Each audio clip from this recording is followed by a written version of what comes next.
Now,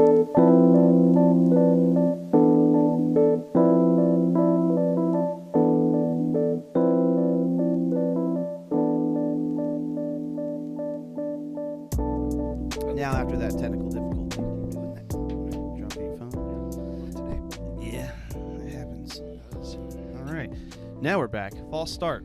We had a false start of a recording, and then we had to turn it off. So we were just kind of reflecting on just our sense of humor, sense of comedy in general. Just kind of yeah. growing up, I feel like, sorting out a lot of awkward, absurd humor in general. I think that's a huge part of both of our lives and our own journeys and what we see in everything and our creativity. Yeah. Like I was saying just a second ago, it's like anybody who really knows me knows like I'm pretty much like a goofball at heart, and I'm very awkward too. So I try to I like intentionally blend both of those parts of me together so I can, because I think it's funny. And then I also love absurd comedy. Growing up watching so many movies like that in that genre, I like to try to be absurd too, and when the moment's right, with just something outlandish to say because I like reactions, but yeah, I think it's always good to have like a good loose spirit about you, to have a good time, Agreed, man. That was always a huge part of my film journey growing up. I was always obsessed with seeing all the comedies more than anything, and I think in a lot of ways, like the genre almost just had this wonderful way of kind of manifesting gradually to just,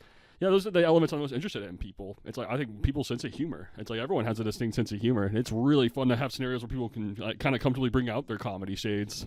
Yeah, absolutely. I mean, most, a lot of people are funny. They don't give themselves enough credit because exactly. I think Wendy's hilarious, and absolutely. I think you're hilarious. I think John's hilarious. I mean, there's people who naturally can pull off a comedy charm. Then there's people who are funny without even trying to be funny. They're just like really funny. Yeah, they're just really funny. There's like, dude. I definitely know a lot of people. I associate a lot with just all kinds of humor. Really, like dry comedy is a big one in a lot of ways, and I think I like to just be able to flesh that out and just open up like, just where is it absurd? Where is it just completely ridiculous? Everyone's got it. Yeah, in for them. sure. And yeah. So yeah, we like to have a good time here. Welcome back, Reel to Reel. Episode 19 now. We're almost at our first 20 episodes coming up. Man, we've been going on this for a little while, man. Instagram is popping off right now, dude. The last like 3 times I open it up, I'm seeing like 15, 20, 22 new followers. There's a lot on there. Like, I just posted about our 500 thank you followers, and now we're already past 600. I'm like, oh god, man, there we go. So that's cool. No, it's cool, but I'm just like, I can't keep up with the content. I know. I almost have to check like a few times a day because I'm like, I get overwhelmed just looking at how much there is like active on there in some ways. Well, it's cool. I hope it continues. And I do too. Thank you if you're listening. Thank you. I mean, it really means a lot. So, excuse me. But you put on another viewing of Rear Window. Rear Window. Yeah, what? This is just one of the greatest films of all time. I can't stop rewatching it. I've already rewatched it, the full movie, just the other day. Already started a rewatch, and I just wanted to pick up on it right here with you, man. Well, I'm not mad at it because I mean, honestly, like we talked about in the last episode, I thoroughly enjoyed watching this. It was the best watch I had, and it was I can't stop thinking about all the details that are in this movie and how simple it is, and how it's got a lot of great elements to it, from being super dark but also very light and kind of airy, and the music is great in it. There's just like a lot going on in this movie, and it's all set in one room, man. It's just so cool. All the above, brother. I can't stop. Like, I'll never get enough watching of James Stewart. Also, seriously, James Stewart is at maybe his all-time greatest here in a sense, because you get the perfect balance of his charisma, but he's also kind of like a stubborn asshole in his way too.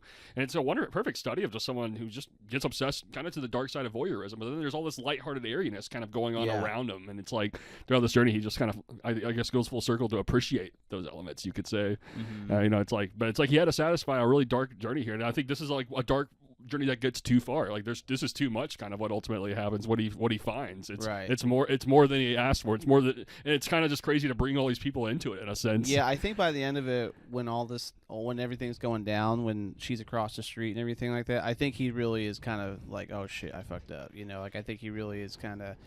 I pushed this too far because now she might be getting hurt out of this, and he's really upset, watching helplessly for a moment, and he really does just push the envelope on this. Now, was this movie before Vertigo or after? Before. Yeah. 4 years before. I wonder, 4 years before. That's a good time. So. It was a big arc that happened with Hitchcock and Stewart's collaboration, because this all really like started back with Rope back in the late 40s, and then this just kind of evolved a lot in the 50s, and this is just I think a shade where Hitchcock was feeling particularly experimental in the directing is, like we were saying, minimalism was at its full stakes. Like he's doing all these great, insane storytelling from a very simple angle of just setting it all in one room. You're looking at all these other rooms, but you're entirely in this room pretty much from start to finish. Absolutely. And that's amazing that he can make this so organically entertaining and so just inviting in tone, like in spirit. And it is. That's, I guess, leading up to Vertigo was like, Vertigo. I have to watch it again just to double check, but Vertigo, I think, thematically is so much heavier and darker than this one. Much more, yeah. It takes out the lighthearted airiness that is scattered throughout this film, and it makes it entirely dark. You're entirely in the dark side in Vertigo. You're looking at James Stewart just literally getting mad obsessive. He really is driven mad in the whole film, and just basically the catalyst of what happens. It's a complex kind of story altogether. There's a lot of psychological depth. So basically, it's just James Stewart just literally breaks bad. He breaks down the whole. You can almost say it's a breaking down kind of thing more than anything else. The whole ending is like, God, it's like an awful feeling it leaves in its own kind of way. It's really awful. I think all those scenes in the church, it's just like, it's just like over. It's just so it couldn't be more anxiety inducing. Like he's just acting like an insane lunatic, just trying to force Kim Novak to go to the top of this place just out of obsession. And then randomly this nun pops out of nowhere. Yeah. It just like he falls off out of nowhere over it. It's so. And Stewart's just like, well, I'm dead inside in spirit now. It's chaotic. Yeah. God. Yeah. It doesn't get more. That's like the most chaotic moment of Hitchcock's filmography right there, and I think that's where him and Stewart last collaborated. I mean, really? that probably hit a dark end. I imagine maybe. just by filling that film, I'm like, there had to be a dark end, dead end in it, because I know Hitchcock, like, and usually he wanted to get darker throughout the 50s, but I think after he had all this with Stewart, he really wanted to lighten up after this with North by Northwest. So it's interesting. Like, I wonder what Stewart was going through when doing all of this. Me too. More than anything, So that's where the mystique value's at the most. I wonder if he played all this. He was like, God, I don't know. There's a lot of mystique value about all of it. I wish there was a good documentary on him. That really would be great, man. In fact, I love biopics. I've always been interested in reading biopics. I'd love to read maybe one on Stewart and see if there's one out there. Absolutely. I'd love to see a movie about it. Yeah, because like I don't really know much about him. I don't either. Besides how much I adore him. He's just got the best charisma of all time. Because his movies shine enough charisma to last a lifetime. And I think like It's a Wonderful Life is like the big spark. Like that's the big, most hopeful, inspirational kind of character of all time, perhaps. James Stewart portrays there. So I think it's interesting. The 50s, like. He reminds me of like a lot of that Robert Pattinson type, where it's like he's willing to get more experimental as it goes. Like gets into the next decade, and it's like, well, he did this thing that made him real popular and big. Now he just kind of wants to do. It seems like he was interested in one of the first actors to really do daring projects. Right. Yeah. Like projects that force him to look not like his public image was like in a lot. Like he looks off, like he looks weird, crazy, like out, like awkward, out of touch, you could say. And I think Hitchcock particularly just knew how to explore this shit. Because I think Hitchcock really would like explore his own darkest demons, and he would just kind of lay it out in Stewart's character with this and Vertigo particularly. And it's insane how it all unfolds, because they're both very slow paced for one, and like you're just getting a lot of elements about all the characters. Like they're all really written in a way where every scene it's like, oh, there's a fountain of dialogue, just kind of conveying just a lot of information about these characters, a lot of details, like you say. And I think Hitchcock was just very detail-oriented, and I think he was just forcing Stewart into a very detail-oriented kind of way of looking at things, in a sense. Because it's like almost the dark side of being detail-oriented, because he's obsessed, but with what? Spying on his neighbors, literally. Like 100%, that's where he puts all the obsession into. Like, what are you doing? That's so weird. No one expects him to be spied on, essentially. It's just like, that's such a weird thing to do. It's a weird thing to be obsessed with. Yeah. It's the epitome of it. Yeah, he's obsessive, and I think it's because there's an animalistic shade that is kind of portrayed in a character like this that goes unspoken, and it's like, well, this is almost like this is as interesting to him as watching a great movie is to us in a lot of ways. Him just doing this is like, well, he's equally satisfied with doing this. Yeah. And it goes unexplainable, because like you say, all the characters will look at him like interestingly different. Like the maid is just like, why can't you just settle down? And Grace Kelly's just, it's like, well, I don't know what's wrong there. And then Stewart is just crazy. And then you have that detective character that shows up later. Like he's just almost seems the most like, all right, well, I'm just here to look at the scene here, basically. Right. Yeah. But he seems like he's a little more like maybe just go with the flow about it than the other two are. But overall, it's a very like contrast, like you said, of like a dark character around a bunch of airheads. I'm like, that is particularly interesting. Particularly moody, particularly like just, I don't know, funny as well. There's just a full balance of just, I think, genres that you can kind of get out of this scenario. It's a big time thriller. He's just obsessive putting on those binoculars. Just, and this guy right here, especially that we're on. Yep. Like this is a guy who really was into play the most, because it looks just suspicious. And that's what you find him doing this stuff. It's like things that are just so suspicious. It's like, wow, now you're just gonna put yourself and others through trouble over it. Yeah, very well done, man. I mean, it's excellent movie to take in and even study, you know, as far as certain elements and Very educational, dude. But so so much fun. It doesn't feel like it's just I'm having fun, so much fun with it, just watching every frame of it. Yeah, and it's a perfect movie to feel obsessed with. Just going back and rewatching these elements, it's just like, you know, like because sometimes it'll just watch it. It's like, wow, I still love James Stewart. I don't know what else there is to say. Like, like Hitchcock can maybe just fucking like when certain actors do like these dark animalistic things, they still feel charismatic. He's like, you know, there's just scenes where he's just acting cranky a lot. I'm like, all right, he still feels like James Stewart's charisma too. That's what I'm saying. Like I always like when I was watching this, I was like, man, he's just like a bitter old George Bailey, you know, that never got his way. Yep, yeah, quite literally, dude. That's exactly what he feels like. Yeah, but yeah, cool, man. That's good stuff here. So, yeah, you're gonna have to lead a lot on this because I don't think I watched one single movie since the last one. Oh yeah, bro. Since the last one, I. Oh well, maybe feel free to mention what you started. Yeah. You got me excited. Yeah, because you know, as we know on this show, with the real world, real life happens, and that's exactly what has happened in this whole past week. It's just been kicking my butt left and right real here. Life so has a way of crawling up. Yeah, on I you. mean, even like last night, like the power company's like, God. we're turning off your electricity for a few hours from 6 p.m. to 9 p.m. So we can do some work out here. And it's like, how inconvenient is that? I can't cook dinner, can't do anything. You can't do know? anything that you would normally do. That's the worst timing possible. Yeah, and not only that, they started at 7:30. Like they cut my power off at like 7 and didn't put it back on until like almost 11. It was like, come on. Like, oh man, I had to go out and get dinner. It was a whole thing, man. You just know, changing up the whole night. But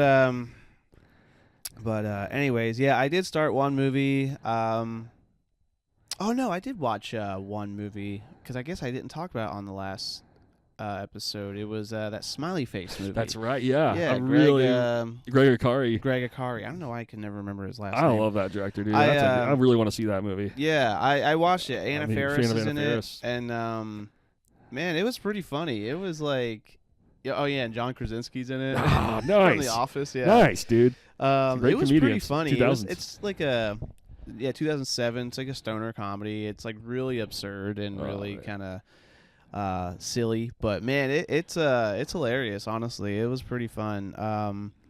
And interesting seeing like, you know, well, it's just Anna Faris as like this complete stoner, you know. But that itself writes itself. That sounds wonderful. Yeah. So I really want to see that. Props to Wendy for that recommendation. Right, we watched that, and great. There's been a lot of '90s and 2000s era discussion thanks to Wendy. So that's for amazing. sure. Yeah, Much appreciated. And then started watching Days of Confused. That was the big one I wanted to finish this week, but didn't get a chance. But watched that based off of kind of how excited you were about it, and it was 420, and I was like, oh yeah, you know, let's watch it on 420. You know, with it's like another kind of stoner hangout comedy movie, and kind of feel at least. And yeah, sure is. We started watching that, and got like 40 minutes into it, and I just haven't been able to finish it the last few nights. So I'm going to have some extra time this weekend. I know I'm going to finish it this weekend. But dude, that movie's just like an atmosphere and a tone. It really is. It's kind of just fascinating to watch. It's extremely fascinating. And, you know, honestly, just us talking about it, I've been re-listening to the soundtrack a ton the past few days. The music is good in that. That's what I will say. It's almost like one of my favorite, like, kind of, it gets to the root of just, I don't know, it's almost the most pure classic rock soundtrack I might have ever heard. It's like almost to the basics how much that movie kind of takes me back in a way. Like, I mean, the earliest roots of listening to like Black Sabbath, like, I mean, there's stuff like that. A lot of pop, such as like Rick Derringer. You have like a lot of sweet, just all kinds of music in that movie. I don't know, like, wow, that really contributes a lot to that tone. And maybe a lot of mystique value I always have listening to music is like, well, hangout culture. And that movie really understands hangout culture and just like the details of just how characters get along in the mid-70s time frame, which is, I think, the most interesting hangout culture of all for me in a way. Mm-hmm. There's something about that mid-70s tone. Yeah, and it's kind of ridiculous, like with like how these kids are with each other. I mean, like, and if it's like the 70s kind of culture hangout, it's like, well, I guess it was like, I know it's depicted a lot in media, but like I do remember, you know, or I've heard people talk about how kids growing up in the 60s and 70s, you know, just everything was kind of just like whatever, you know, like kids are out being kids. Even the 80s, you know, no one's like, the parents are just like, as long as you're home by dark, you know, things like that. And you know, these seniors roll up to like a freshman class while they're in in class, and the teacher's just sitting there. It's the last day of school, and they're out there with a bullhorn, and they're just like, "We're gonna kick your ass all summer long, or you come out here and take 3 beatings now." And it's like, and the teacher's just laughing. I'm like, who does? Yeah, who does that? It's like, so who animated. allows this to happen? It feels so animated. It Yeah, is. It does. It feels kind of just a silly. It's just uniquely carefree. Yeah. Like, I think the teachers just almost seem like they're uniquely out of it. Yeah. Like, everyone seems out of it, man. The whole That's so time, all funny. the students are just ready to get on with their thing. Yeah. There's a lot of class clowns, man. Like, it's just, it's a full spectrum. And then I found Ben Affleck particularly obnoxious as well. 100%. Yeah. One of my favorite lines is like, he's like, you are a disgrace to the game of pool. Like, they were playing pool in a scene. And he says, yeah. But yeah, and he's obsessed with the paddle boards. It's just weird He's as like, shit. I'm gonna get you, and then the mom pulls a gun on him, and he's like, whoa, that's it, and then the kid looks back out. He just looks outside at him, and he's like, "I'm gonna get you." He's obsessed with it. He's put his life into it. He is so angry, dude. It's like, oh my gosh, Yeah, it's so funny. Dude, that really launched Affleck's career, I think, as well as Matthew McConaughey doing all that. So I love that character, dude. It's so insane. Yeah, I got to the part where he kind of just now came into the picture and whatnot. So I'm excited to finish watching Dazed and Confused. I can't wait for you to finish that one. Yeah, because I think just going down that line, I think it has one of my favorite cast of characters of all time. Like, it's a really unique kind of cast. I was just thinking about, like, Adam Goldberg. I know he went on to be a pretty big comedian in, like, the 2000s range more. So it's like a young shade of him was great to see. We talk about Ben Affleck. There's also, Matthew McConaughey. I think his career practically started there. And Parker Posey as well. That was a very young shade of Parker Posey. She's hilarious in that. She's over the top. It's like just bratty as, I guess. Like, just throwing all these air raids, basically. Just acting like a total over-the-top bitch, basically, in the greatest way. Oh, yeah. I think Wendy says, she's like, of course that'd be Parker Posey. Right? But she's awesome, dude. Yeah, I'm a huge fan great. of her. Huge fan of her. She always kind of portrays this over the top, man, kind of personality. My favorite, I think, of hers is probably Best in Show. Have you seen that? I don't think I've seen that. Great comedy. It was from director Christopher Guest, who starred in This Is Spinal Tap. Have you seen that one? Nope. Recommend going down that one, dude. That's a lot of my roots in satire living in those movies, because they're just very dry, like dry over the top kind of satire, like just total spoof territory. And Best in Show particularly is about a set of dogs who basically are just go into a dog competition, and just all these characters are just obsessed with their dogs, like winning, and it's just like it's the most over the top goofy farce basically you can imagine. And This is Spinal Tap's just basically spoofing a metal band concept, from sort of it's just a band that's just they literally just are over the top as it gets in every sense of the word. It's like a total spoof. Like they talk about, like, most famous parts is how they turn their amps up to 11. Like, it makes fun of everything, dude. It's so good, dude. Yeah, I heard it's from Rob Reiner. Yep, right? Rob Reiner. That's Rob Reiner. I know, rest in peace. Rest man. in peace. What a way. I can't get over that. That's I know. That's like too impossible to like etch off. Brutal, traumatic, man. So That's crazy. sad. Yeah, I know. But yeah, I didn't realize he did that movie, and I've never seen it. That was one of his best right there. Yeah, just for his comedic, how funny it is. Okay. Yeah, Did you see the new one that came out? There's like the Spinal Tap 2. I've not seen that one yet. I need to though. Yeah. I need to check that one out. I know. Yeah, I didn't know if that got popular or not. I didn't. Hear think too it much. ended up getting pretty good reviews. Right on. I think people ended up liking it a lot. So. That's great. I'm gonna have to see that. Yeah, 'cause you could say, like, Reiner's filmography started with this, a Spinal Tap. Then it went down like a really intense dramatic route in itself, like in the 80s. Yeah, he's made a lot of movies that. A lot of big stuff. Yeah, he's made a lot of big. Yeah, Stand big by movies. Me. Stand by Me. Princess Bride is a big one. Yeah. When Harry Met Sally. Yeah. I first saw that like the week before all that unfolded. That crazy you did. timing. I remember you telling me about that. Yeah, dude. That's crazy. That's not crazy. And then Misery. I think that's my favorite one of all. I haven't seen Misery. That's a masterpiece of horror. That's a horror, like a claustrophobic horror film. Basically, a writer who gets stuck with obsessive fan, and he can't leave. And it's sucks. like, whoa, it sucks. It's the epitome of this sucks. Yeah, quite literally, it unfolds that way. That's nuts. It's maddening. It stars James Caan. My favorite James Caan roles right there, along with The Godfather, and I love his stuff in Elf too. Oh yeah, he's great in Elf. Yeah, dude. But yeah, Grouch. Yeah, exactly. Just very grouchy. There's still more Reiner I need to see too. But yeah, then so you get any more Days of Confused. But yeah, Days of Confused is just its own atmosphere entirely. It's just like so many different sub-stories going on in that movie. Just so many things happening. But it's just like a lot of the party atmosphere later on. It just is amazing because there's a lot of like feel-good charm, like occasionally melancholic with some of the characters. But ultimately, it's just hitting this feel-good note pretty much all the way. And I think that's one of my favorite feel-good endings of all time.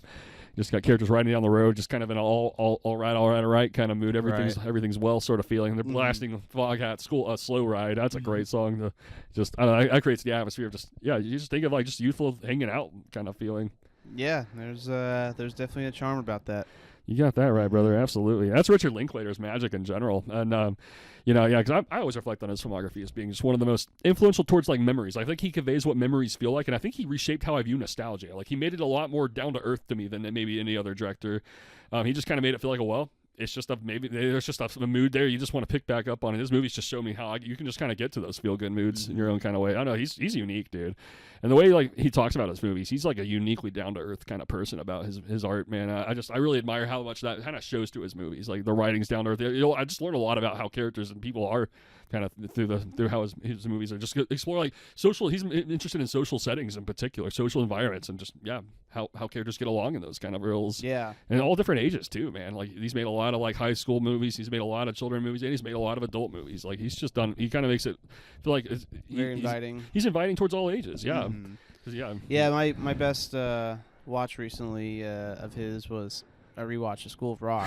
We talked about this on the show before. Yeah, we watched it on the show, too. Yeah, we did. And, man, because we watched it on the show, and I was like, oh, man, you know what? And after we talked about it, I was like, I want to go watch it. And that's what I did, man. And I just got so into it. It's just a masterpiece, so dude. It really is. And Jack Black is just peak, and the music is awesome. It's so great. It's such a great film. That's the epitome of Linklater's charm right there, I think. It's a lot of what his movies, and that movie gets across this Black kind of being this over the top, like, but ultimately a good teacher figure for them, and it's all eccentric and crazy how it gets, but it's so really just relatable in tone, and it really has left a timeless mark.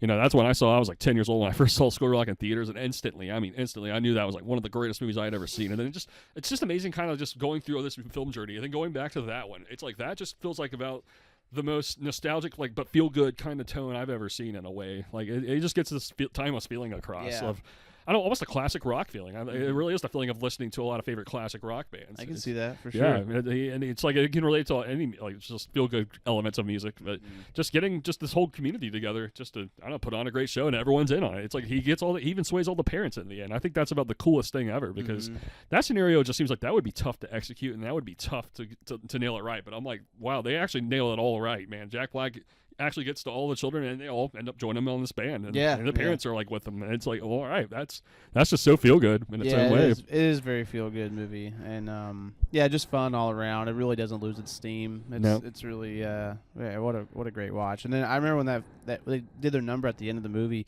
This last time I watched, I started getting chills. I was like, "Oh my god, I know. It's like so good. It's so powerful. So good. Like, wow. Yeah, it is chill inducing. Yeah, they just play those guitar chords, man. Just I don't know, like making straight A's and like just Jack Black just singing and getting everyone's in it, man. It's just it's a light show. Cool. It's powerful, dude. Exactly. Yeah, that's unforgettably powerful. Yeah, man, I love that movie dearly. It's so funny. Just all the comedic bits just like all in the way. Like Joanne Cusack as the principal and all that. He's really funny, dude. I like when he takes her to the bar. That's one of the best scenes right there. He just starts talking about music and stuff. Yeah, it's like he's just trying to get a field trip permission. It's great, dude. I know, man. There's so many memorable characters. Like everyone stands out on that. That's just that's a timeless legacy right there. I love Linklater. Yeah, I've been also kind of soon wanting to revisit his Before trilogy. I think I gotta go and watch that finally. And Wendy even expressed interest in watching it. So I'm gonna make that another one on the target list. Almost more than anything, I'm excited to hear your two's take on that trilogy, because that's my favorite maybe of all time in the romance genre, and I think that's like educated me big time on a lot of my life perceptions. Wow. Like it's a wonderful trilogy, and I won't say too much, but I'll just basically cover the surface of it. It just goes through 9 different years of characters. It's like throughout the 20s and Sunrise, the 30s and Sunset, and the 40s and Midnight. Wow, they all have such distinctly different atmosphere, like kind of how the Dark Knight trilogy is. Like they all feel different from each other, but yet it all connects so organically, and just getting all the shades of their characters. It's my all-time favorite romance influence. Like, it really is a special one, dude. I really want to hear y'all's take on that. Yeah, I definitely want to check it out. I think I can watch. I could definitely watch it now. I believe, but of course I love Ethan Hawke. So I love Ethan Hawke, man. He's really out about his all-time best here. I absolutely love him, and Julie Delpy. It's like they just have some of the greatest chemistry. I mean, it's like you just don't forget either one. They both are really organic, and just how their conversations unfold, and it feels like it's truly like just like a modernist kind of like, wow, dude, that just looks cool to me. Everything they're doing just feels just right. It all feels well whenever they're just doing their thing on screen like that. They have unique chemistry. How long did it take for Linklater to film all 3 of those movies? He spread it out in the span of 9 years. Oh, okay. Yeah, he literally kind of did, just like we were talking about Harry Potter earlier. It's like Linklater was just that way too with this trilogy. He started in the mid-90s. And that one almost has a very like Gen X tone. Like that's just like characters in their 20s, just I don't know, just being loose, talking philosophy while roaming out in Vienna. Like a lot of this is mostly just set in various European countries. It's just like kind of a very like Americanized culture way of just going about it. It's, in the best ways, it just explores all that. Like they're just having all these cool conversations the whole movie. Basically, is what it's exploring. They're just in the moment. They're just always appreciating how cool the place is. Like they meet some like interesting people, some musicians and poets along the way. And they just have a perfect night out basically, and they have intimacy like later on in the night, like and stuff like that. And it's just they had a whole picture there they'll look at. And then the second one, it's just like going back to that, and they're 10 years later, 9 years later, and Linklater filmed that in the 2000s. And I'd say that's technically the most well-written one of the film. That one is really, it's like the writing keeps getting better in every movie I notice as they get older. It's like, well, it's like their conversations, I guess you could just say it feels more adult as it goes, as it goes, you know. And I think that movie perfectly conveys maybe metaphorically what we were talking about with like bands. It's like they start off young, and sunrise feels very young, and then like sunset feels, they're a lot more adult now. They're trying to figure out how to hold some magic in the real world whenever they're adults is kind of like what they're navigating in sunset.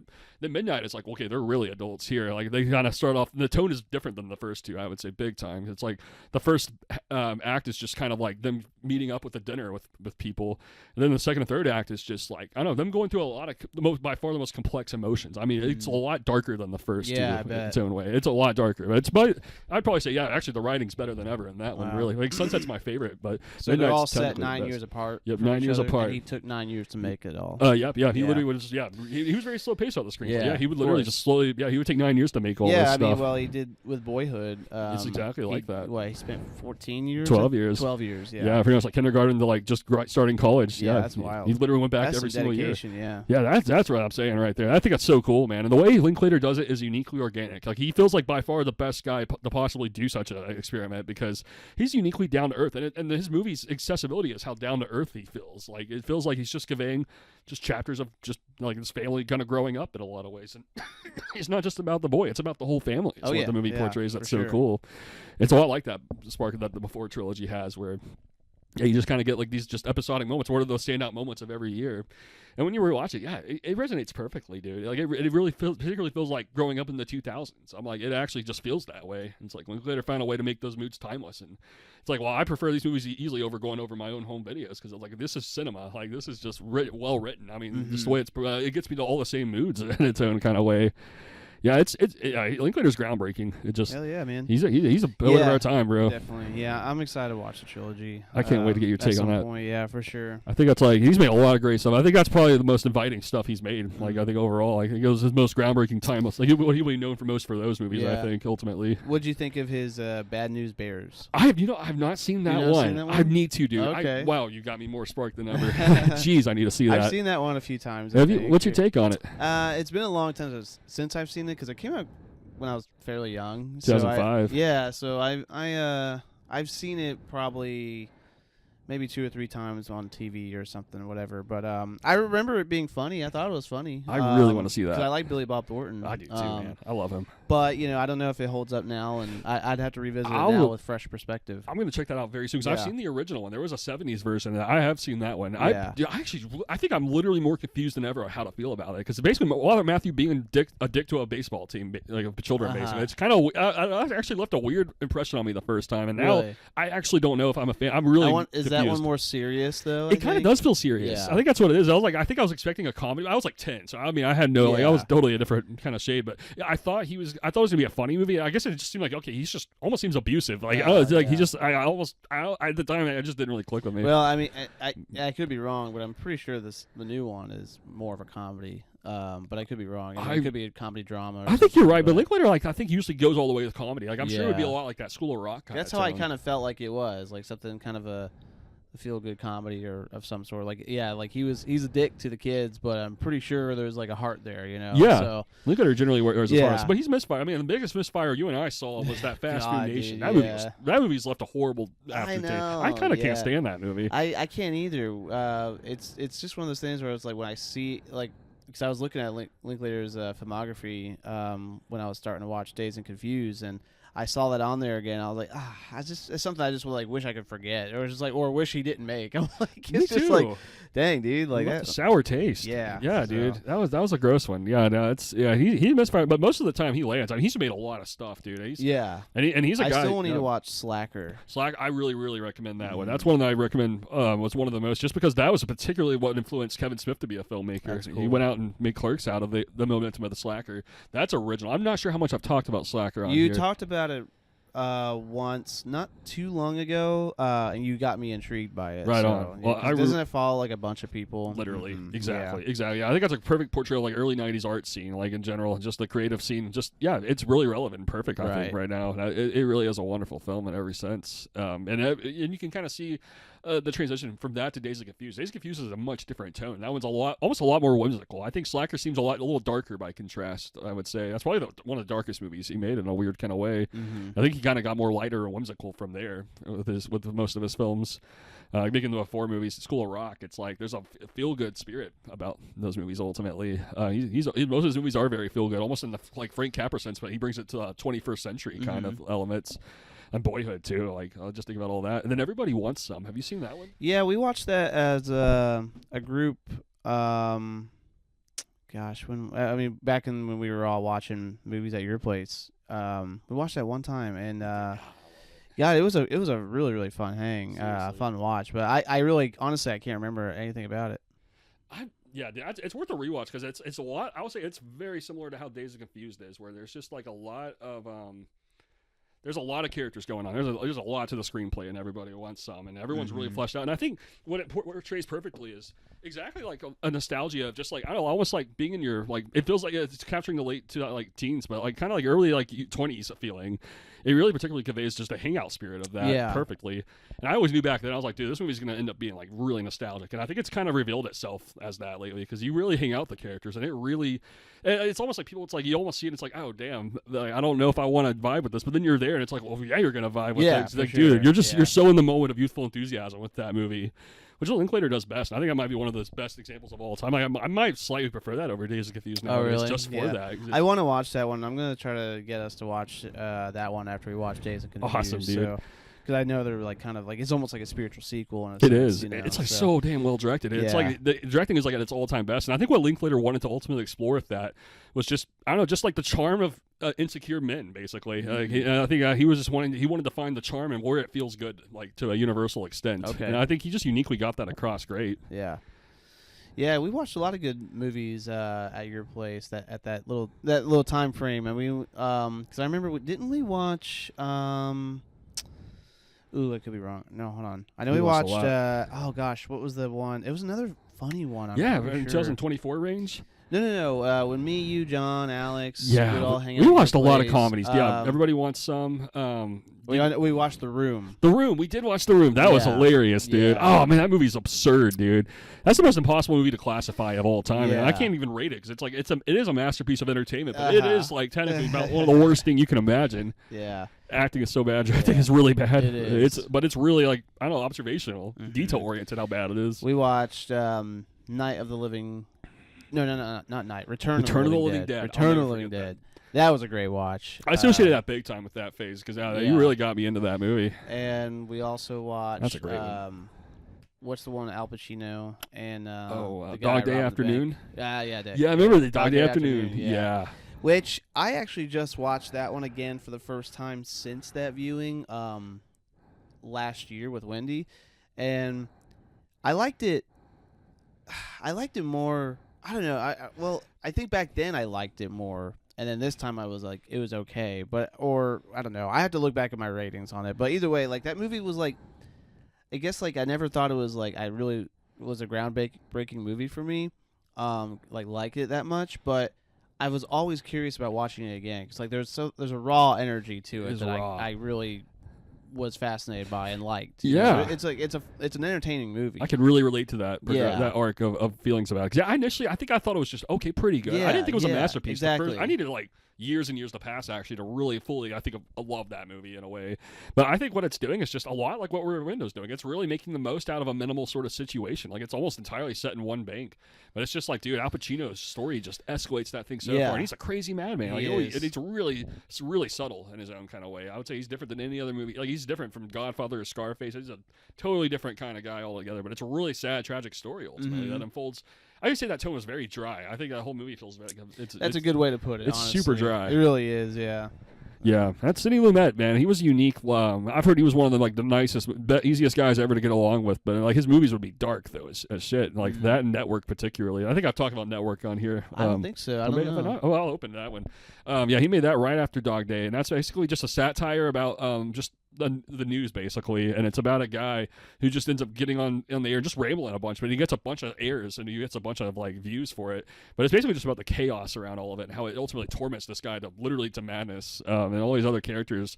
Here's a real femme fatale in here, by the way, Faye Dunaway from Chinatown. She's probably one of the best characters in all of this, and yeah, basically they're just obsessed with just promoting all this, but it's also just kind of like going off the rails with satire. Like, it's really dark. It's a really dark comedy. It's so unique, dude. It's so it's one of the, I'm really curious to get your take on that one. Yeah. It's also got William Holden from Sunset Boulevard as an elderly. Oh, cool. There's a lot of Billy Wilder influence, I think, going into it, and then I know it went on to very much influence Paul Thomas Anderson. All right, that's a great one. Interesting. Yeah, it was right in the same vein. Yeah, Sidney Lumet was unique in the 70s. He started off with 12 Angry Men. He made the most famous adaptation of 12 Angry Men. Have you seen that one? Which version? The 50s version. The 50s version? Yeah, Henry he Fonda. made that one? Yep, he sure did. Oh, okay.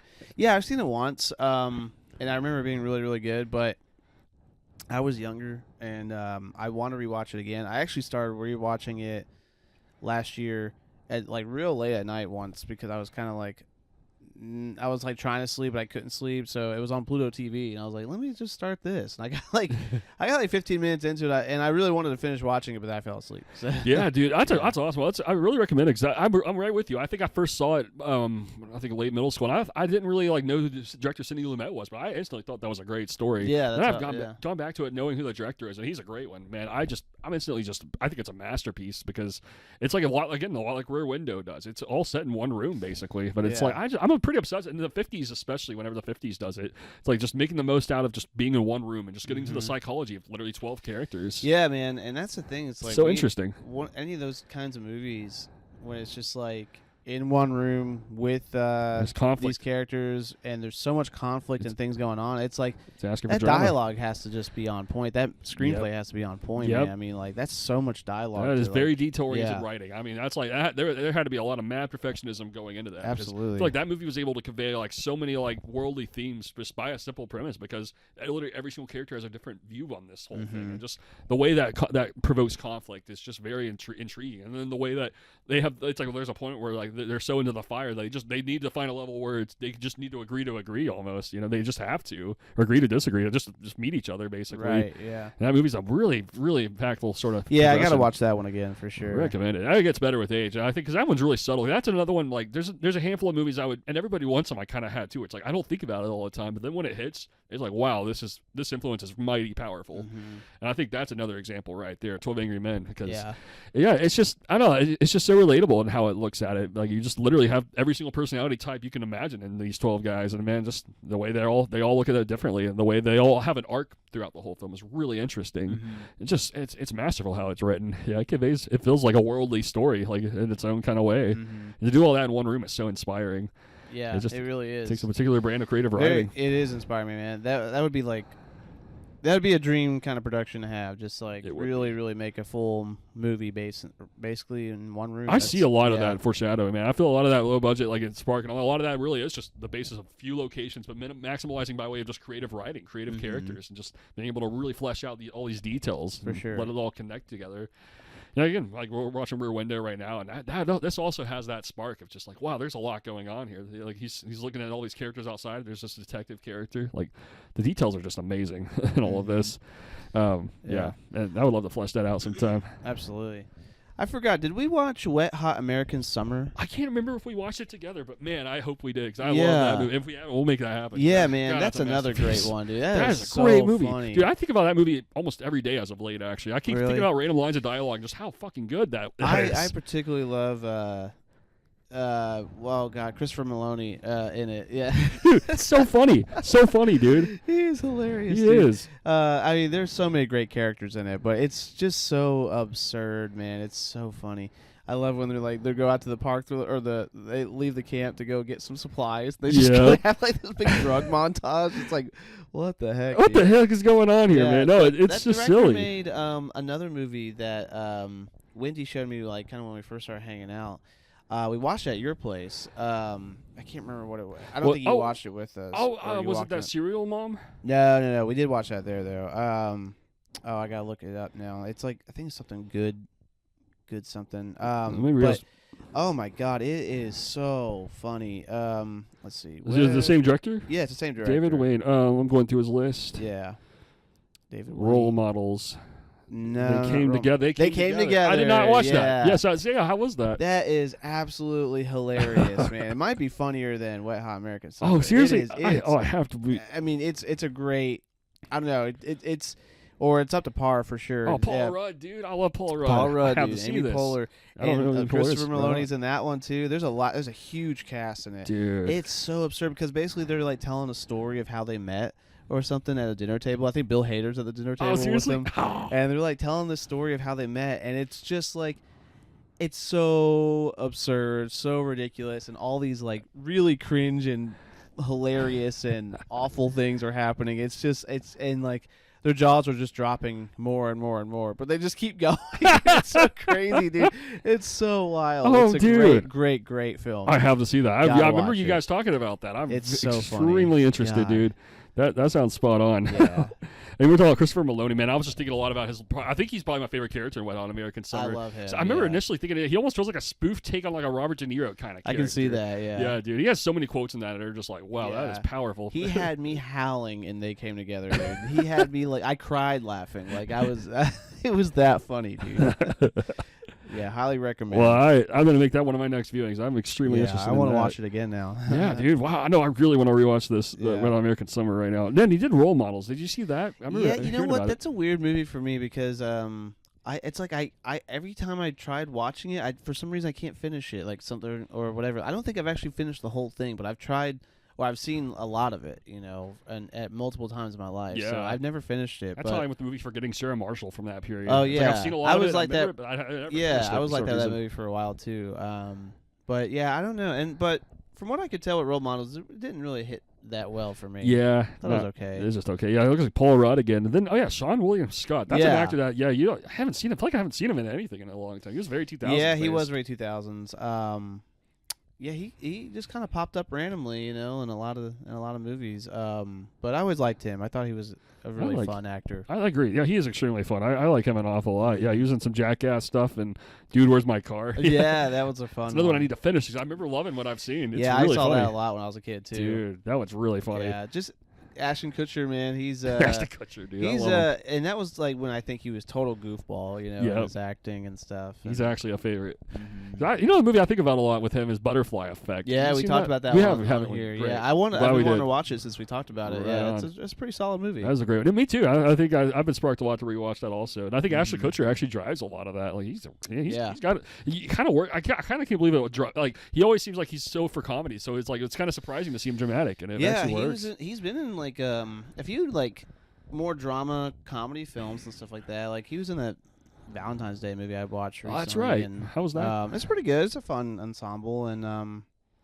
he's in like Guess Who, and I think like We Just Got Married or something like that. He's in like a bunch of he was in a bunch of random movies in that kind of vein for a while. Yeah, and, that's right. Yeah, and then of course that '70s show. He did that. Did you watch that show? I did watch a lot of that show. That show had a lot of influence on me. A lot of those Days of Confused kind of reasons. It actually really influenced the social side for me in a lot of ways. Yeah, I watched a lot of that too. I love that show. That holds up. It's a actually pretty fun great. show. That's a fun show. I really liked all the characters. Yeah, I think.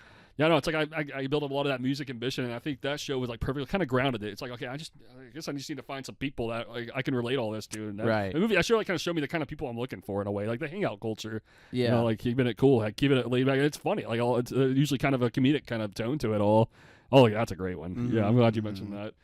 You know, so we were just talking about like, What on American Summer. Now I'm just like, this is a movie I just want to live in forever. I think like, this is a perfect, it's a fun, perfect comedy in its own right, dude. Mm-hmm. There are so many bits in that are just timeless. It really is, yeah. Oh, it's like from the start to finish, it's just nonsense, but really funny. It is nonsense, but it's like an everything and nothing kind of sense of humor it has about it. It feels like kind of random humor, but then it's like, well, damn, this is just true to life too.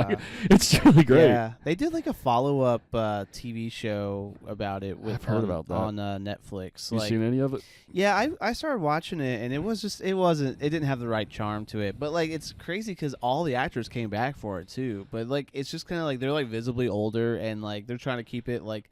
I know that's part of the angle they were going for, but I just thought the comedy wasn't quite as magic. You know, I thought it wasn't quite as. It wasn't quite there. Yeah, yeah. It almost feels like something that could only work once. You know, a lot of that's Right. random humor. It was just right place in the right time to get the right energy. And it's like sometimes you just there's a oh man, can they please get that again? And it's like a lot of times it just can't be. It can't happen twice. Mm-hmm. That just might have been a classic example of such a thing.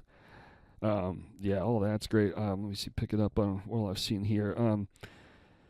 I ended up going down more. I talked briefly about the director Michelangelo Antonioni one of the last times. And I talked about how that's one of the directors I almost can spiritually connect almost the most in a lot of our friendship in a lot of ways. I would watch his movies a lot in the 2018, 2019 range. Who is that? Michelangelo Antonioni. I don't know who. What did he do? He's an Italian guy. He did like La Ventura, Blow Up, Zabriskie Point.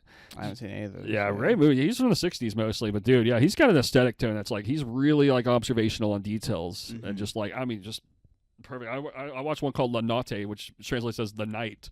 That movie's just all about like late night mystique. You're just getting into interesting scenarios with characters. Oh, okay. But it's just about the drama of it. It's just kind of just between three characters. There's nothing like thriller really. It's more of just like I don't know, just intense drama basically unfolding between characters. But somehow I think a lot of that's just brought the mystique value of nights. You know, the late nighters. Like I mean.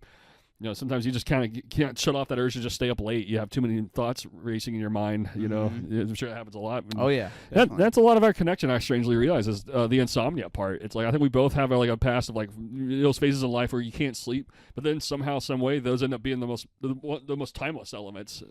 Sometimes. Yeah, I don't know. I don't know. I go through those spouts of insomnia for sure. I just need to be better about utilizing that time if I'm gonna have it. I don't know, like because sometimes I'll just lay there and it's like I just take it, you know, and I'm like, well, you know, if I can't sleep, I might as well do something, either watch something or, you know, work on something or do whatever. But because maybe that's just something in my deep subconscious is trying to tell me like it's too like too much to rest. You know, it's like it needs to get out somehow. Or it needs to or calm it down by something. So I don't know. But yeah, but of course, a lot of stress sometimes goes into my insomnia too, where it just kind of flares up for a few days. But yeah, I definitely have it. Every once in a while, for sure. Hear that. Maybe what I'm sensing is a lot of youthful enthusiasm lives in that kind of energy in a way, and a lot of times you can't see it until later. Yeah, well, you know, I think there's like part of me. I was actually just thinking about this the other night, where I think I am still trying to hold on to a lot of youthful like enthusiasm and parts about myself. Agreed, brother. And nostalgia, you know, nostalgic things about myself. Oh yeah. And it's hard to like let go. It's hard to adapt, I guess. It sometimes it's like, you know, well, and like I'm very much responsible and to like where I'm at, you know, in my life, my current life, you know, because I'm a father and stuff like that. But there's just like when it comes to the personal side of me, it's like, okay, well, maybe I can't stay up all night anymore, you know. Maybe I can't eat this off, you know, eat like this and drink like this anytime I want to, you know. I have to really have a healthy balance of a lot of things, along with like, you have to discipline that. Yeah, a lot. Along with just like, you know, it's like I love hanging out, I love partying and stuff like that, you know. Not party, but you know, I just love having a good time. But it's like, well, also I get tired very easily now, you know. And like I my body can't take a lot of stuff, but sometimes I'm still chasing that feeling of being like younger and just kind of, you know, it's Friday night, well, let's hang out all night, you know. It's like, or let's it's like a feeling about let me stay up all night watching movies or playing video games. It's like I can't do any of that. Yeah, you know, it's really hard, you know. Yeah, it's like how can that realistically be manifested when you can't get that anymore? Yeah, exactly. So sometimes I really have to kind of do my checks and balances with my with myself, and I do, and like I said, I do a good job on it. But I think there's just like there is, and I like having the hold on some youthful enthusiasm, though. It really keeps me like at least motivated or fresh. You know, I'm like, yeah, you 100%. know, because I like letting loose every once in a while. 100%, dude. But you know, I gotta put responsibilities and all that stuff first, of course. Because over the past few months, I've realized I kind of like disciplined myself to just not really pull any late nighters. And then I think one night I just kind of snapped and literally did pull an all nighter. And I was like, I think it was so warranted because I actually felt great all day the next day. Like, oh, I didn't have it. So I think that's a lot of the anxiety. It's like, oh, it's going to ruin the next day kind of feeling. But I'm like, okay, if the next day is just, all right, I'm just doing my job. I'm going and reading a book and I'm just, just doing my thing. It's not so bad. I think it would be bad if I were under stress, if I were like working like intensely with like other people on a project. or something. I was like, that's when I think I actually need my rest. When it's going to be more of a social. But if I'm keeping it simple, I can handle it just fine. Now I've realized. Yeah, no, I'm just appreciating how a lot of that is where my young energy's at. It is in the late nighters in a weird, surreal way. I've kind of figured it out. When I discipline myself from it, I appreciate it a lot more. Yeah, I think I've always been kind of a late night owl, and I love staying up and watching, I love staying up and doing things or just kind of having time to myself. And absolutely, but it's one of those things where it's like, because I can run on, as long as I'm getting like a decent amount of sleep, I'm fine the next day. But it's just like the worry of the next day now that gets me, like you said, like, oh, I got to take kiddo to school, I got to go to work, I got to do this and this and this. It's just like, there's not really like a... You got to think about tomorrow. Yeah, I got to think about tomorrow. Okay, well, am I going to hate myself tomorrow? You're going to be suffering tomorrow. Yeah. It's like, well, there's a consequence to it in a sense. Because even today, like, I didn't get a lot of sleep last night, but my body's feeling it today, just not not enough sleep. But it's not like I'm still getting all my stuff done today. It's just like, bro, it's one of those things at the end. I'm like, man, I wish I could have gotten at least a couple more hours of sleep. That would have been nice. Yeah. There's a lot of days where that torment's going to kick in. Yeah, it's easy to get tormented by that. Yeah, absolutely. 'Cause otherwise, it's like, it just runs the pace. It runs the flow of the day. Makes you feel off. It's too off. Too disconnected in a sense. So yeah. But we got up this morning and we did a little bit of location scouting. We sure did. Yeah. Yep. Yeah. Before we hopped on this recording here, we just got back and.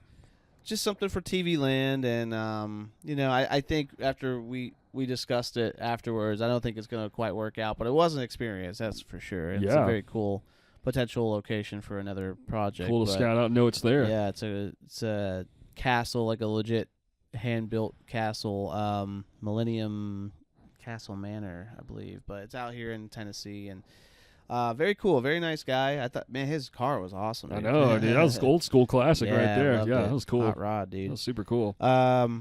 Very cool castle, man. I mean, the detail was a lot of great little detail in it, and you can tell. I mean, he just put like everything into it, so it looks really good. And I'm sure that you can have a really good time there for a production or an event or whatnot.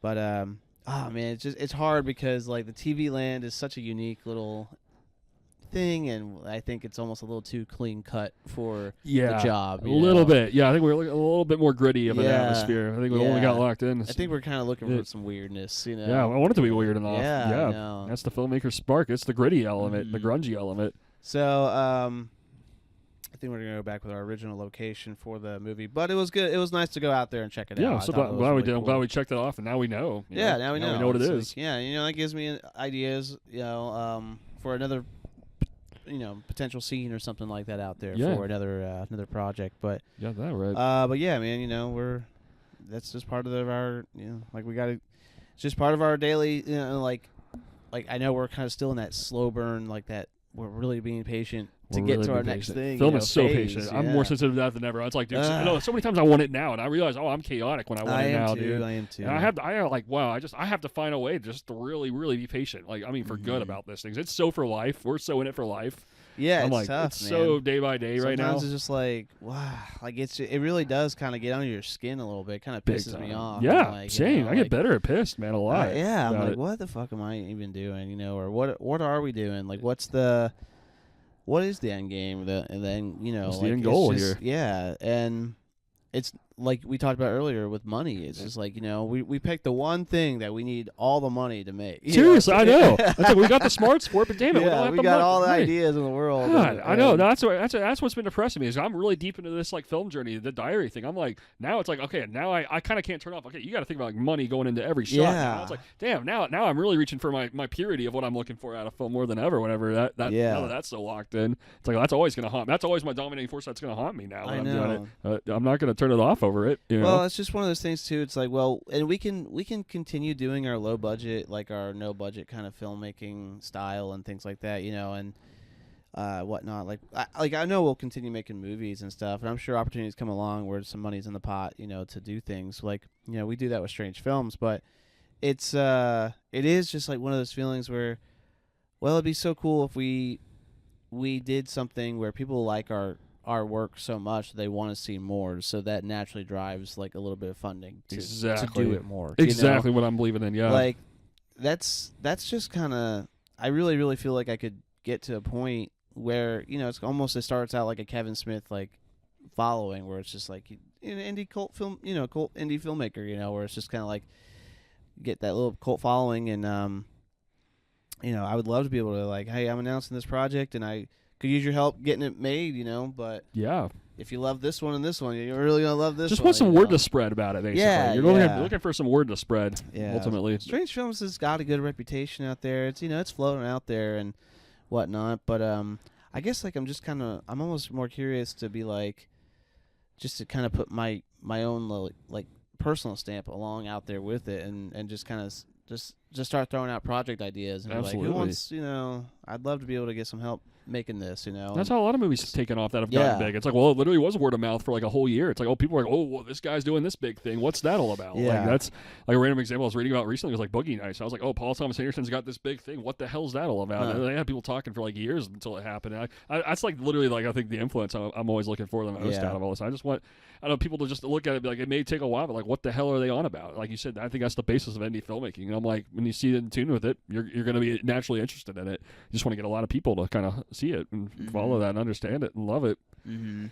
Get influenced in their own ways. Yeah. So, yeah, we'll see, man. I mean, it's I love the journey, but at the same time, sometimes it does get just a little bit like, all right. This is an exhaustingly slow part whenever I really want it now. It is really demanding to feel like you got a lot in you, but then it's like, well, there's kind of nowhere purposeful to put that energy right now. Like, that's a perfect way to say it. You almost want immediacy, but I'm like, when you can't get that, it's like, well, I can't go batshit crazy, so I just got to figure out a way around this, And it's like you've always said to me, like, keep it simple, and I think that a lot of that's starting to really kick in. It's like that really is the answer to a lot of my life problems. I'm like, dude, like, just remind yourself to keep it simple whenever a lot of that kicks in. It's like, it's there. It's going to happen because it's there that intensely, but it's just like a lot of it's just the win, really, and the execution. Just a lot of it's timing. Yeah, film is a lifetime commitment. Yeah. Yeah, I really believe I'm like, yeah, film. It's the journey. I try to see it even like in the worst days of it. It's like, well, I still believe in it ultimately. Like it's like there's got to be a way. And yeah, it can be a complex journey, but man, film is a way about it. Trying to keep it a little bit more simple, because sometimes simple is what's best. You're always right to say that, dude. Yeah. You got that right. Simple can go a long way. Film really makes me. I think film really brings out a maximalist quality, and I think now I've gotten more sensitive to that than ever. So I'm like, sometimes that happens, and it's like, holy hell! I feel like I built up too much momentum over nothing, basically. So it's like, that's where keeping it simple is important. It's like, okay, well, just take that and apply that for your own self-esteem. I've tried to make that just about a positive self-esteem booster for myself. I try to see it like that. Yeah. Well, I mean, I don't know, man. Like, you just hear about all these stories. Like, I was just like on this like interview the other night, and I was talking about this kind of very same topic, and I see all the time where it's like, well, you had a filmmaker with like 5 crew, across 10 nights, filmed at night, like for $10,000 or something like that. They got this whole little thing done, or like a couple $1,000s, and they filmed for 20 days or something like that. And then it ends up becoming like a big thing. It ends up becoming like a whole movie, along with, I was just thinking of, they just tapped the new director for the new Texas Chainsaw movie. I can't remember the guy's name. I think it's something Curry, Michael Curry, or something like that.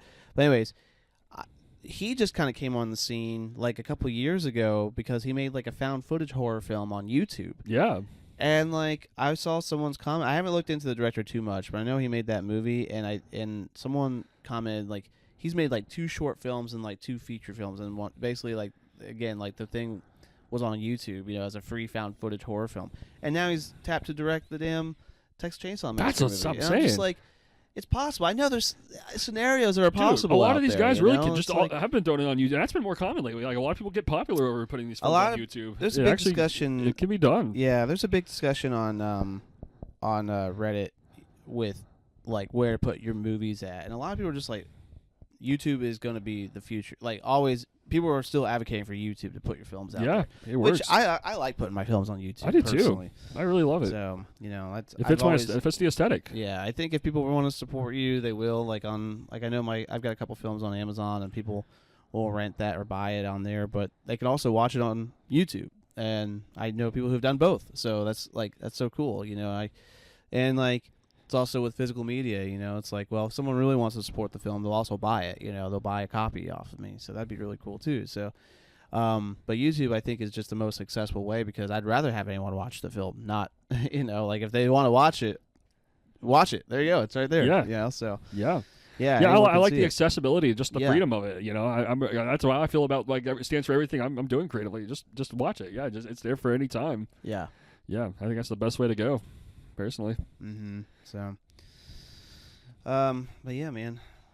What else you got, dude? Oh yeah, dude. Yeah, Yeah. like I said, I have not watched anything. Hopefully, I'll catch a couple. I got a fun handful ones more. this Yeah, no, I weekend. didn't watch I still watched like about 20, 25, but Oh, wow. it's still enough. It's enough to carry. That's enough. Yeah, I got plenty. That's Yeah. quite a bit. Yeah. So yeah, I ended up rewatching one called 3 Colors Red. Actually, that movie reminded me a lot of Rear Window. 3 Colors Red. Yeah. Okay. It's a weird one. Yeah, it's a Polish movie. Huh. Okay. But yeah, basically just about just a girl who kind of befriends this guy who's like kind of like been stalking her and stuff, and yeah, they just kind of had this interesting friendship kind of take off, just interesting philosophy communicated, and she just it's an interesting kind of like because it's kind of told like a thriller, but it kind of hits like on more of a drama kind of note. Ultimately, dude, I loved it, man. It really dealt a lot with like voyeurism and just kind of getting like you almost get a little obsessed with just I don't know what the person next door is doing sometimes. Right. And, Yeah. the movie's just all about that. Much like Rear Window, it's a lot like the '90s variation on Rear Window, and a lot of it's. Well, I think what stands out is the cinematography, dude. This movie is colorful. I guess as the title saying, it was a loose trilogy this director made. Krzysztof Kiełowski, he's a Polish guy who made this like color trilogy. Like he had one called Blue and White, and then this was Red. This is by far the best one of the trilogy. I really recommend checking that one out. I don't think you have to watch them all, but yeah, they're all just very cinematography driven kind of movies all around, and yeah, that was a great one. Also, and I'm sure I've talked about Royal Tenenbaums on here, but I rewatched that one. Mm-hmm. Great Wes Anderson movie. So, I know I talked about Seven Samurai recently. Oh, Strangers on a Train. I rewatched that one by Alfred Hitchcock just recently, building up to. Yeah, you were mentioning that one last time. I talked about that. Yeah. The Red I Sheet. do want to see that one. Dude, recommend that one. That's an offbeat one. Yeah, I love that one a lot. Recommended for all the reasons I've given. And then The Red Shoes. Have you seen that one?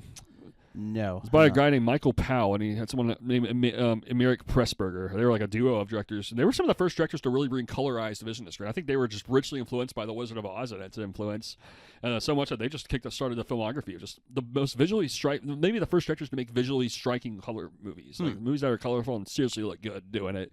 You and I have watched part of one of his movies, and that was A Matter of Life and Death. I think it was one of the first movies we watched whenever you stayed with me in 2024. Dude, that movie just hit my brain. Really? Yeah, Oh, it just hit my brain. Bro. And I was like, I wonder if there's a I was just thinking of that. That's a Isn't that where like there's a trial? Literally. Damn, Yes. dude, that's so surreal, we got dude. some like universe connection, dude. There is, dude. We do this all the time. It's in but the air, man, dude. When you were talking, that movie before you even say anything, it just hit my brain Really? randomly. That yeah. is something That's else. crazy. That's crazy how that happens. Yeah, dude. That's I remember because I was really fascinated by what you were watching. I was like, "What is?" Yeah, 'cause I remember I was like kind of just now starting to live with you, and I was really fascinated by what you're watching. And I remember you saying that I think they were influenced by Was it It's a Wonderful Life? Yeah, It's a Wonderful Life. Yeah, Mhm. that was literally a bit like a British take on that. It's a Wonderful Life That's so formula, dude. wild. That's a great movie, dude. Yeah, I gotta watch that one. I really recommend it. Like, It's he was similar. like a war hero or something. Yeah, or a war soldier hero or who's something. basically like in court over his life. Basically, it's like someone like Yeah. basically just debating whether this guy should live or die in a That's spiritual crazy. sense. Yeah, Yeah, I was watching a little bit of that. got and I into, was- like, I the was craziest so- part. Yeah, You- I was what's so interested by it. It's surreal, dude. Yeah. It's really feel good in its own kind of note, but very intense and Okay. building up there, much like It's a Wonderful Life. Yeah. Oh, recommend it, dude. Yeah, I think you would Nice. love it, dude. Yeah, the way that was directed was very dreamy feeling. Yeah, it felt very dreamy.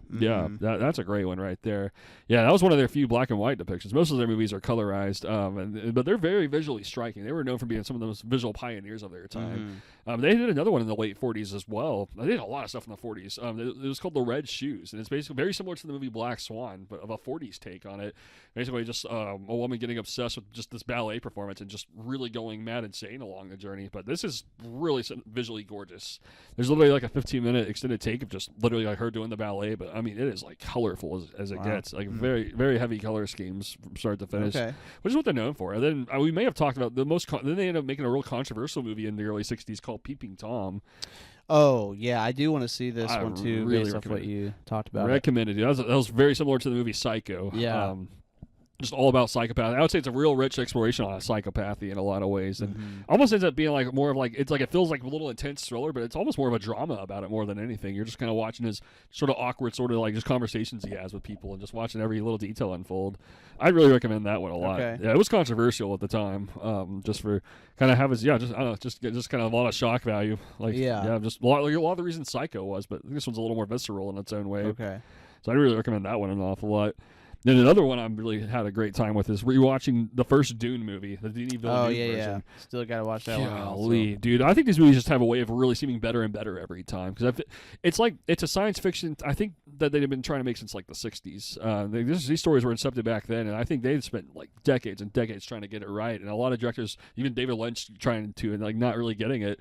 But now finally, Denis Villeneuve did it because I think that series needed a really down to earth guy to do it. And I'm realizing Villeneuve is like the best down to earth kind of guy to be making these larger than life science fiction movies because Dune's a lot, man. It's throwing a lot of characters at you. It feels like it's kind of updating a lot of that magic of like the classic Star Wars stuff into like a new era in a sense, like with all the larger than life like set design and everything. But it's throwing a lot at you, but somehow, some way, it's still possible to like follow all of it. It never feels like it never feels impossible to follow. And it's like kind of magical and a little surreal how well it does it. Like maybe a lot of it's just how wonderful the scenery is. Like just you can kind of feel the spiritual gist of all the character arcs, even if like it's tough to follow every single one. It's like you can still kind of understand where it's going for. Like a lot of it's just kind of like Timothée Chalamet's like almost like called to be this sort of messiah figure, and he doesn't want to. He's rejecting it a lot earlier on, but then it kind of like there's an acceptance about it, and then moving forward that happens in these movies. And the first movie is like totally different than the second one. The first one's a lot more of a slow burner. It's like not that intense most of the movie. It's mostly just kind of build up and character study. But man, I really love it. It's an equally great movie to the second one, just for how slow paced a lot of it is. And golly, it's just colorful. It's visually just gold as it gets, basically. Damn. Yeah, I'm obsessed with this director, Denis Villeneuve. He's really made. He made Sicario. Yep. And he made what else? Arrival. I haven't seen that. I recommend it. That's a great science fiction. He made Prisoners. Prisoners is great. I love that movie. I know I can't stop thinking about that one. That's always just one I can't stop thinking about. That is a perfect movie. Yeah. Perfect thriller. Because it's like that director started off as more of a thriller guy, then he kind of evolved into a science fiction. Now he's the science fiction master. I feel like he's like maybe my all-time favorite sci-fi director all around these days.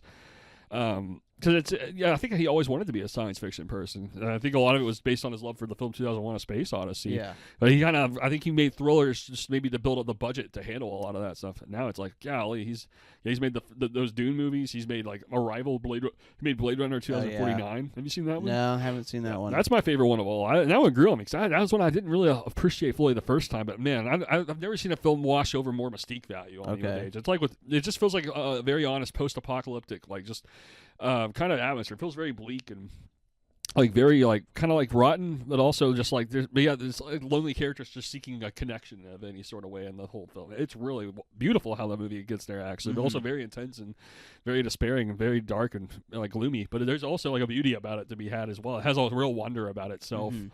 Dude, Villeneuve's awesome. Yeah. He's a really great director to go down. I think I would check that out, and certainly Arrival as well. I do want to see Arrival. Oh, Arrival's amazing. That's like one of Amy Adams' best moments. And then Jeremy Renner. I realize how much I enjoy Jeremy Renner. I like Jeremy Renner a lot. I do too, man. That's one of his standout moments right there.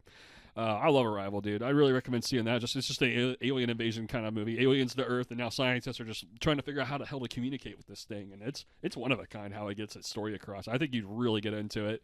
And that made me also randomly think of another Amy Adams, Jeremy Renner collaboration. Did you ever see the movie American Hustle? Gosh, I don't think I have. 2013 crime movie. Yeah, I don't know if I actually watched it. Oh, man, recommend it, dude. I saw that like once, and that was a movie I always thought was just, okay, it was pretty good, but then I just started rewatching elements of it. I'm like, dude, I love this movie. Yeah? It was from the director David O. Russell. That was his follow-up to Silver Linings Playbook. Oh, okay. Totally different kind of, very Martin Scorsese influence kind Yeah. of crime movie. But, dude, it's a great one. I think a lot of what used to challenge me about it is that you don't get a lot of all the characters. Like, they're all in it very briefly, but yet I guess I kind of learned with life. That's how a lot of life goes. It's sometimes the most random people you're never going to forget. And I think that's how American Hustle kind of felt to me. Like Jeremy Renner, you only see him for a little bit, and it leaves you thinking, why didn't they develop him? Right, It's yeah. Well, yeah, sometimes people just go before you really get to know the more, just when you want to know more about them. It's kind of over almost feeling. Huh. That movie kind of gets it across so uniquely that I'm like, well, I love that movie for what it's doing now. Yeah, Bradley Cooper's in it? Yep, Bradley Cooper's in it. Yep, Bradley Cooper's great. Robert De Niro's in it. Like, it's a great cast, dude. Yeah, I got to see that. I know. I remember seeing the movie come out, but I don't think I actually watched it. Yeah, dude. Jennifer Lawrence also. Yeah, that's right. It's a great movie, dude. Yeah, pretty unique how it gets across a Scorsese-like sort of tone. Yeah. Yeah, that's awesome. Then I forget if I've ever talked about the movie All That Jazz. All That Jazz. Maybe once, but I don't know. It's a musical made in the late 70s by Okay. director Bob Fosse. He was mostly famous for making a movie called Cabaret in the early 70s, and then a biopic about a comedian called Lenny. And this one, though, it's just kind of like a musical. It's probably one of my favorite musicals of all time. Okay. Like, it just deals a lot with a character who's like a perfectionist at like running stage performance, and he's also got a family, and then he's also just like totally addicted to a bunch of things, and it's just kind of literally how he manages everything. But it has so much energy to it, dude. It was ahead of its time for me. I think first time I saw it, I thought, oh, this is great, but it kind of reminded me a lot of Wolf of Wall Street, kind of in the way it reminds me a lot of that movie actually. But going back to it now, it's like this is kind of like an addictively good movie. Like, the atmosphere is so damn good. It's got a real New York kind of tone about it. Just a lot of like great side characters. Like, a lot of I love the way it fleshes out all these people, just kind of like having interesting conversations, making interesting remarks about things. Like, it's really got a great flow about it, and the music is phenomenal, dude. It is a really, really grand soundtrack from start to finish. Yeah, dude, I really recommend that one. It's Roy Scheider's in it. It's like lead in Sorcerer and Jaws. Oh, okay, dude, yeah. I think it's my favorite by him actually now. Nice. I mean, Jaws might be tough, but Yeah, this is right there with it. Dude, I really recommend checking that out. I think you'd really enjoy his character an awful lot. Just how 70s it feels. It feels like gritty. It feels like a real 70s kind of tone. You know, you feel like he's really a mad perfectionist and running his whole life between like the art, the family, and just like his own madness and along the journey.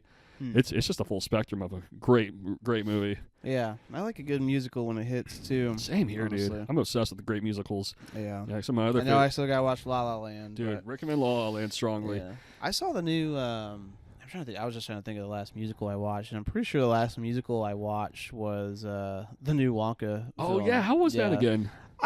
It was better than I expected. Right on. Honestly, I kind of was going into it hating it. Yeah. And, I was like, I'm not gonna like this. Fuck it. You know? Like, I was like, It's Timothy Chalamet. and I also didn't like that Timothy was. I don't know. For some reason, I was just like hating on him. And He's hating challenging sometimes. Yeah, Yeah, he's a guy I love him, but sometimes he pisses me off too. In a way. Yeah, exactly. And but it was better than I thought. Like I said, it was pretty good. The music was really good in it, and I thought he actually did a really good job as Wonka. You know, and it's not a masterpiece or anything like that, but I found myself enjoying it by the end of it. I was like, okay, that was better than I'm glad I watched it. Yeah, yeah, dude. I'm gonna have to check that out of curiosity.